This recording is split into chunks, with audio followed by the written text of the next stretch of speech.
Hi, I'm Juan Martinez, Technology Editor at CBS Interactive. Thank you for joining me today as we discuss the ways in which HP can help IT departments in small and mid-sized businesses operate more efficiently and more cost-effectively. I'm joined today by Josh Koelewyn, ISS Americas Product Manager at HP. Josh has been at HP for 5 years and is responsible for developing and managing HP's line of DL Rack series servers, working to position HP as the leader for both enterprise data centers and small to medium businesses. Prior to his current role, Josh managed the Proliant ML Tower line products, focusing on developing solutions that address key SMB problems. Josh has an MS in marketing from Texas A&M University. Now, before I turn things over to Josh, I'd like to remind everyone that you can submit questions for Josh by clicking on the Ask a Question button. Shortly after we receive the question, someone will follow up with you for more information. And with that, I'll turn things over to Josh. Josh, how are you today? I'm doing well, Juan. Thank you very much, and I appreciate the time today. With that, I think I'll go ahead and get going, if this sounds good to you guys. So, Juan did a great job giving me the introduction today, but like he said, my name is Josh. I work for HP. I am a product manager on our server side, and I want to spend a couple minutes kind of talking today about what we've done really based on customer feedback, building things into the servers to give them a little bit better ease of use. How much time can you spend, or how little time you can spend, more appropriately, actually managing and touching servers? Because everything that we did from a server side, was really based off customer feedback, saying, hey, I would like to spend less time managing this, fewer touch points, et cetera, et cetera. And we really built that into our entire server portfolio. We have a very wide one, as you can see here. We've got some stuff on the right here that's a little bit more targeted towards larger enterprise, so I'm really not going to talk too much about that.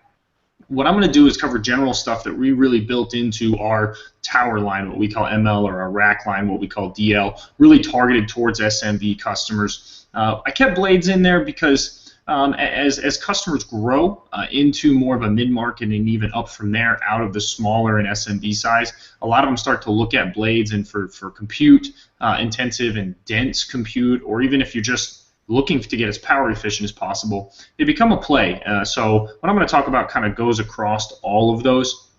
And from an HP perspective, what everything is based on is something that we call ILO.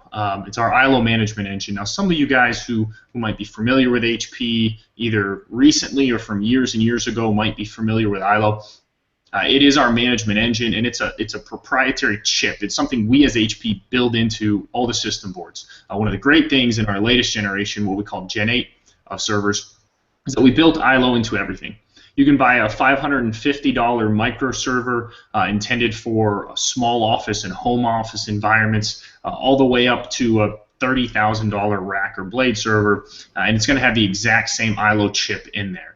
It's completely out of band, meaning I don't care what the rest of the system does. It can take a complete failure, and I can still use that to troubleshoot. I can still use that to manage from a customer perspective.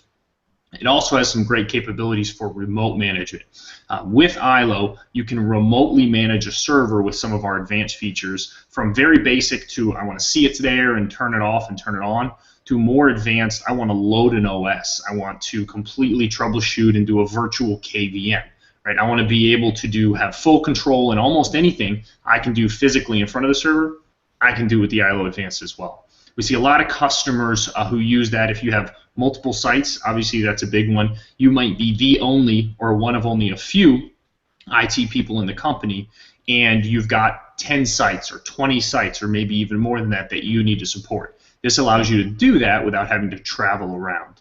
So we see a lot of use case out of that. But outside of that, we also embed more into that base functionality in the server as well. So ILO comes with a set of default features that really focus on making that server easier to use, so you as a customer aren't touching it and aren't spending time keeping the lights on, quote unquote, and instead can spend time being proactive, working on the next project and making money for a company and the company you work for, versus being viewed as maybe a cost center. So that was really the goal.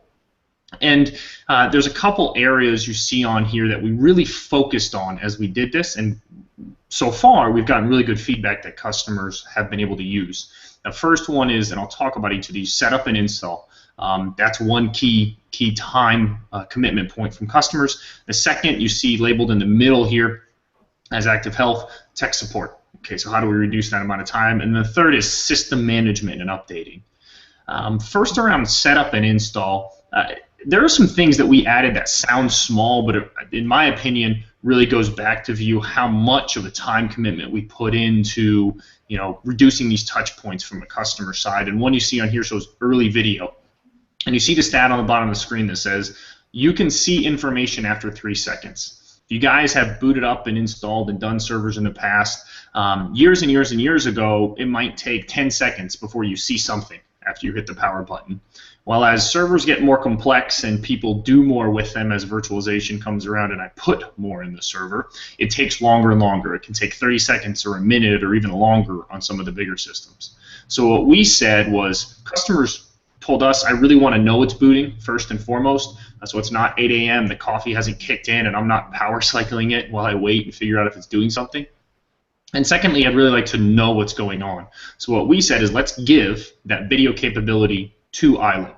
Again, ILO's the brains, it's completely out of band, it's the first thing to get power. So now, instead of having to wait maybe a minute to see something, we'll show you something on screen, and this is a screenshot of it, after 3 seconds. It says, yes, I'm booting, this is what I'm doing, and here's my % complete. So it's very cool, kind of an ease of mind. Again, you're not spending that time up front. The bigger advantage here, though, that we've seen from customers is in the event of an error. That's always when it takes the most time, when something goes wrong. Now, you can see on screen here, when something goes wrong, we will show you exactly what it is. Previously, it was called a black screen no boot, is what a lot of customers and a lot of people in the industry called it.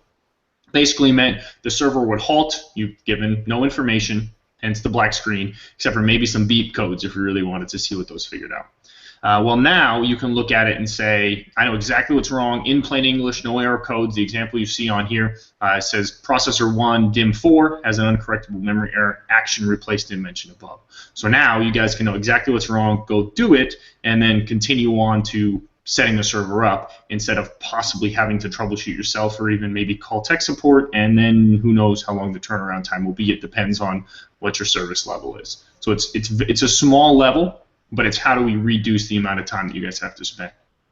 The other key part of getting it up and running is obviously I need to set up my OS, get my operating system, get everything up and running, get my settings correct. The other thing we've done, you see on here just flipped on, is termed intelligent provisioning. Intelligent provisioning is basically an embedded setup utility. If anyone is familiar with HP, you might be familiar with what we used to have called Smart Start. It was a great setup wizard, walked you through step by step what you wanted to do. The biggest complaint we got was it was on a set of DVDs, usually 1 or 2. Customer said, A, I don't want to have to deal with them, and B, in 6 months or a year when I have to do it again, I have no idea where those things are, so I have to go download the latest, then burn an ISO and run down that path. Now, all of that capability is embedded on that ILO chip. So as you boot up, you hit F10 and you pop right into intelligent provisioning. You say, I want to set this up, and then it walks you through. What are your settings? What's your operating system? Where are you loading that operating system from? Is it a USB? Is it a DVD? Do I want to point to a share drive, internal or something? All of that is embedded in there, and it tells you step by step. What we found is up to a 3 times faster deployment when you combine these two compared to even our older generation using the assisted. So it's a great way to save time as you get that set up and running, and it's free and it's embedded and runs on that ILO chip, so you can get to all of this, like I said, before anything else is set up on the system. So that's how we reduce the amount of time, or 2 quick ways when it looks like, when it's associated with the setup and install. The second thing you see here now on the screen comes into that second area where customers spend a lot of time, and that is tech support. No one enjoys being on the phone with tech support, whether it's HP or any other company, whether you're doing it for work or personal. No one enjoys that. So as we talk to customers, we ask very specifically, are there specific areas that we can really try to improve on? And one that they said repeatedly was that initial call time. As we talked to customers, they said, I'm spending too much time giving you, as HP, that information, so let's shorten that. That's where we came up came up with what you see on here called HP Active Health System. An active health system is a rolling log of all the system level events. It runs on ILO and is saved onto ILO. ILO has its own little dedicated flash component that it can save to, so that in the event that something does go wrong, again, you're spending less time for that initial call. Overall, the average for first call time was around 30 minutes, give or take, and that was playing a game of 20 questions, essentially, right? What's your server? What was the failure? Is it plugged in, if you ever made those calls?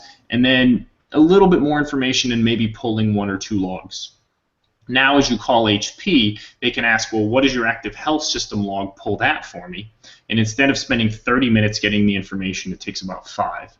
So what that means is we can both be off the phone. You guys off the phone as a customer and doing something productive or going home or whatever it might be, and us as HP off the phone and troubleshooting faster.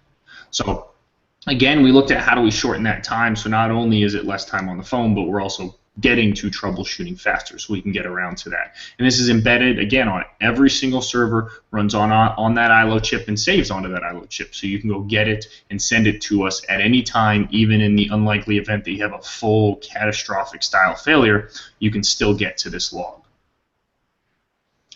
Now the third area, remember it's setup and install, tech support. The third area here is firmware and driver updating, so we talk about system updating. And as we talk to customers, one of the things we hear a lot and that we ask them is, do you have some sort of maybe set cadence that you update your system firmware and drivers? And especially in the SMB market, we hear a lot of, if it ain't broke, don't fix it style strategy. And it sort of makes sense if you think about it. It's up and running. Why would I want to potentially take it down to update something? Well, the answer to that is obviously you want to be proactive as a customer. I think everyone sort of gets that. HP gets it. Most customers understand it. Being proactive is good. That firmware update, that driver update was released for a reason. It was to fix some problem. It would be great if you guys could, get on that now, and then I possibly won't have a failure in the future. But most customers said updating that is very time intensive and more importantly very complex, meaning if I do it wrong, I can crash my system. And like I just said, it's already running. So as we looked at this problem and as customers said, I'd like you to fix this, and by the way, this was probably one of the biggest ones we've seen, we came up with sort of a 2-part solution, and you can see it on here. One is what you see on the header here. It's called Smart Update Manager, or SUM, and that's what I'll refer to it as, SUM. And the second, in the second line here on the end, you see a Service Pack for Proliant, or Service Packs. And the first thing we did with the Service Packs was say, let's not release these firmware and driver updates ad hoc, meaning we've got a bunch of different components and let's release them as needed and let's send emails to you guys every time one comes out, which, if you guys are aware, is quite often. We said let's pull those into a release pack and release them on a on a much more set cadence, so less often. We only release them, the goal is 3 to 4 times a year. Sort of depends on as updates are needed, but it's significantly less than it used to be. And then by pulling them into a single pack, we can test them together. We can do a lot more of those dependency checks, and we can be more confident that we're not going to have issues as they go and get installed. So now you guys know, okay, more confidence in the pack, and I can go download that single pack. What you then do is you turn around and you give that pack to SUM, which is a little program that knows how to do the installation. It's a free program, relatively easy to use, and when you give that to SUM will look at your servers. It can be one server, it can be a whole group of servers, you can do up to 100 servers at a time, and it will say, what is my environment, what updates do I need, and it will pull those out of the pack. It will then tell you, hey, this is what I'm about to do, A, B, and C. Does that look good? By the way, I'm going to reboot, and that's the point you would say, yeah, that's fine, or no, why don't you wait? My service window isn't quite here yet. And then after you're okay with that, you tell SUM to go, and SUM does all that legwork from there on out there. It sort of sees what's needed and pulls out the updates and knows things like, I need BIOS 3.4 before I can update to this firmware and driver. So it will update in that correct order. And it does it for very simple, maybe one tower server, up to very complex, a full blade chassis, and it knows to do what's called the OA, then virtual connect to then the individual blades. and it manages all of that, does it all, manages reboots. If any aren't, if no reboots are required, it doesn't reboot. If reboots are required, it should do a single reboot, and then it'll kick you out a report when it's done saying, here, this is what I did. So the goal here is, yes, save time. You can see it up here, up to 3 times faster update process. We compared using this versus doing a manual update process. But more importantly is that middle figure, up to 93% less downtime, because people may mess up and forget and not read correctly. An automated program doesn't do that. So it allows you as a customer, you as a user, to have an easy way to update and be confident that you're not going to take the system down. And this, like I said, works for tower, rack, blade, new servers, most of the servers that we sold in the last about 5 years. So it's actually not just our Gen 8, to where you can use this tool to update everything very, very efficiently. So this was one of the biggest requests we got. We spent a ton of money developing this system to ensure that everybody could use it. All right, the last one here I want to talk about for just a second is something we term Insight Online, because, and this one's really geared towards a lot of what we view as the SMB market, because one of the hardest things to do if you have a smaller deployment is, how do I manage this hardware? How do I don't necessarily want to maybe set up a really complex central management server internally, but I also don't want to go to each server one at a time and waste the time looking for alerts. I'd rather get them all in a single place. And so Insight Online is another free tool that we have that, once enabled, and you do have to enable it, but like I said, it's free, it will basically gather up the information about your servers and send them off to HP. We will then collect them into a portal and give you a login, and then this is a cloud-based management system where it will show your servers, their configuration, health statuses. You can get email alerts when things go wrong, and then once you do your warranty entitlement, you can track all your warranty and care packs from that single place as well. So then you can go from behind your firewall or outside of your firewall, again, if you do a lot of travel or something like that, and see all the basic information about your servers without having to really set up too much from an internal perspective. You just basically enable it and connect with that ILO port that I talked about earlier and say, hey, send off this information to HP, and then you can get it from there. And if you do get that alert and see if something is going to go wrong or did go wrong, you can then go to that server and find it and troubleshoot either through the actual ILO interface or physically by plugging it in front of it. So again, really geared towards SMB customers of getting a relatively easy and inexpensive way to have a centralized management without you guys having to do the work. So that's what I wanted to say. I'm going to thank you guys very much for a couple minutes there, but really geared at how are we going to make these systems manage themselves, so a customer, so you guys can save time.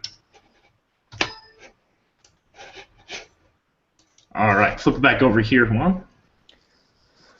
All right, Josh. So I have a bunch of questions that I'd like to ask for the people who might be viewing this and who might be saying to themselves, wait a second, there needs to be a couple clarifications. So the first thing that I wanted to ask you about is, you say that these servers can be plugged in and connected and within 3 seconds be having a communication with the end user system. Is that hyperbole, or can that really happen?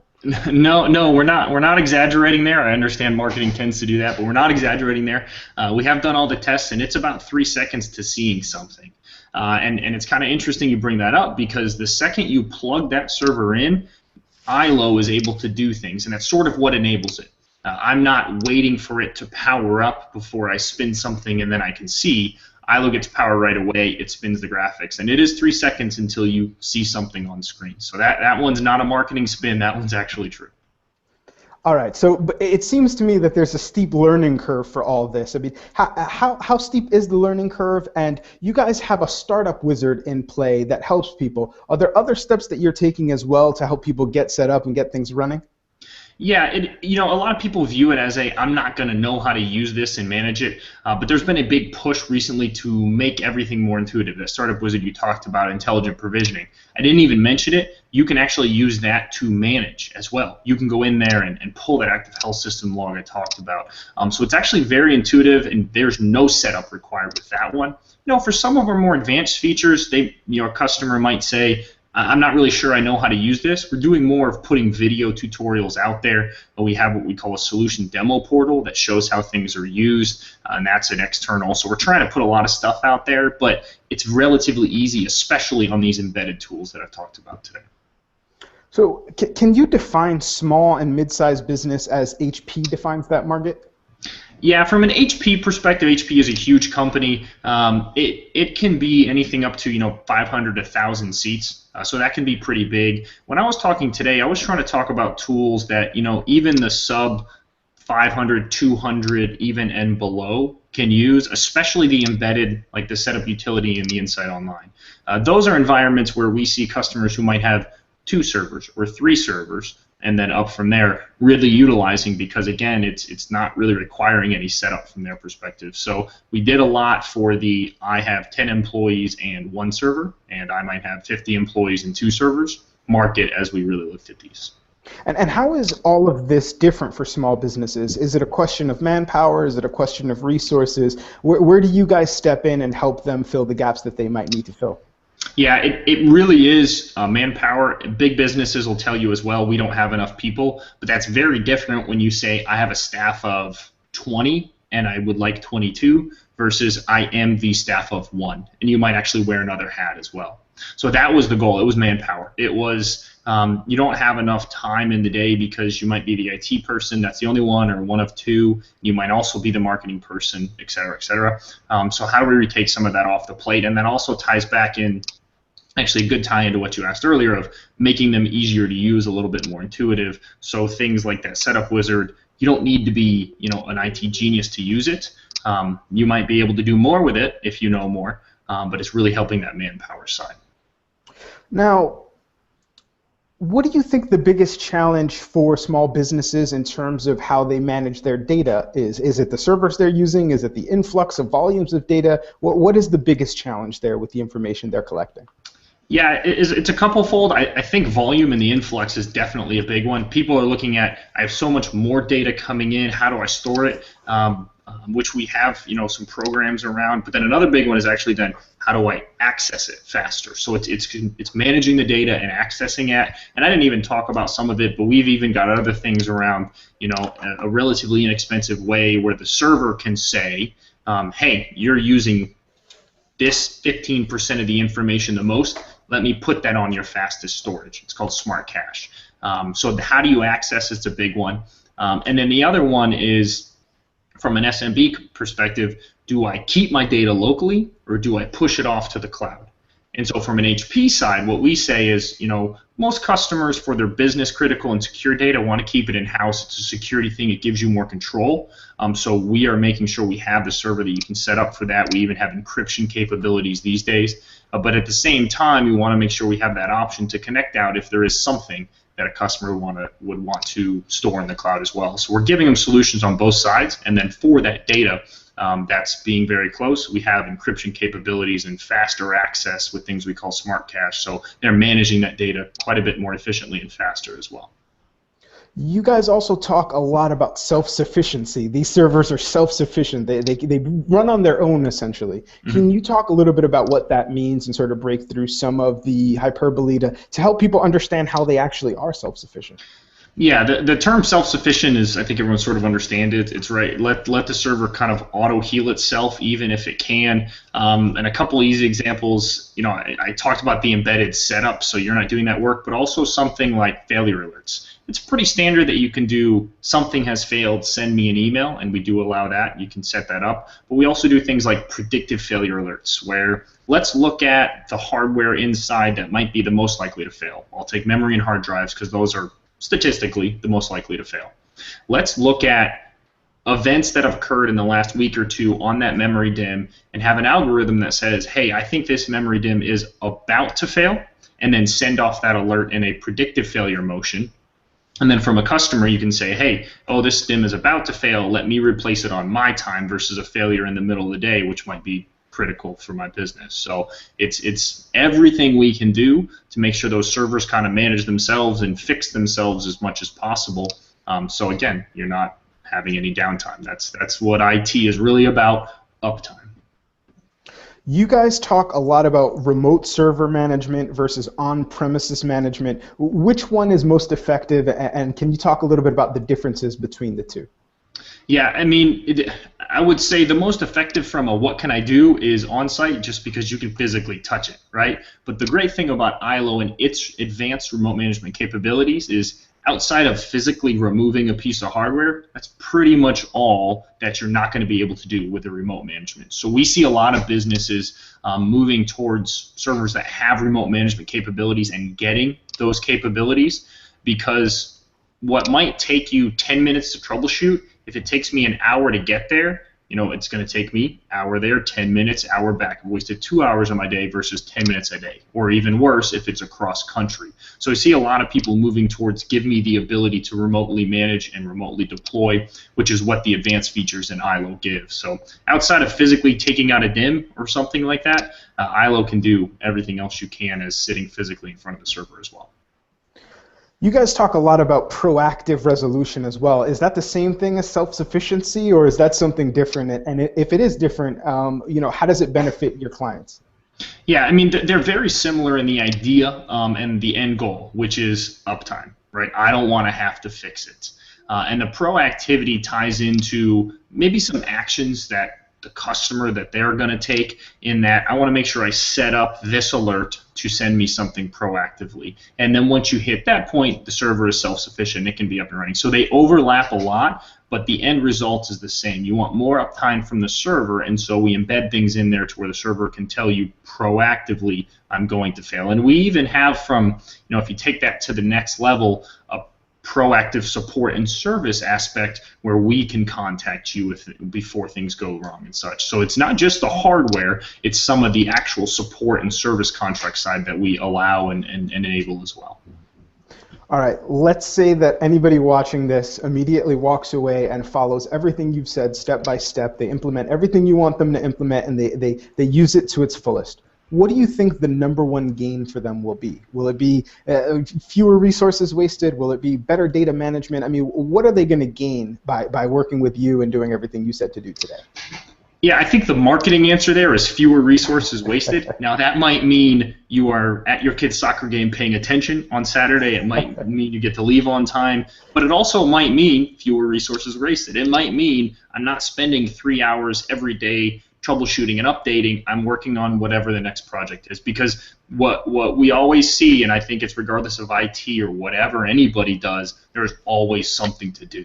So it's being able to kind of adjust that time from putting out fires to doing something better, or paying attention to your kids or family, or going home, or whatever it might be. All right. I'd like to thank Josh for joining me today. This is Juan Martinez for CBS Interactive. Thank you to our sponsor, HP. Again, if you have any questions before you click out of here, click the Ask a Question button and submit your question. And as soon as we get the question in, we'll send it over to Josh and have Josh provide an in-depth answer for you. Have a great day, everyone. Thank you.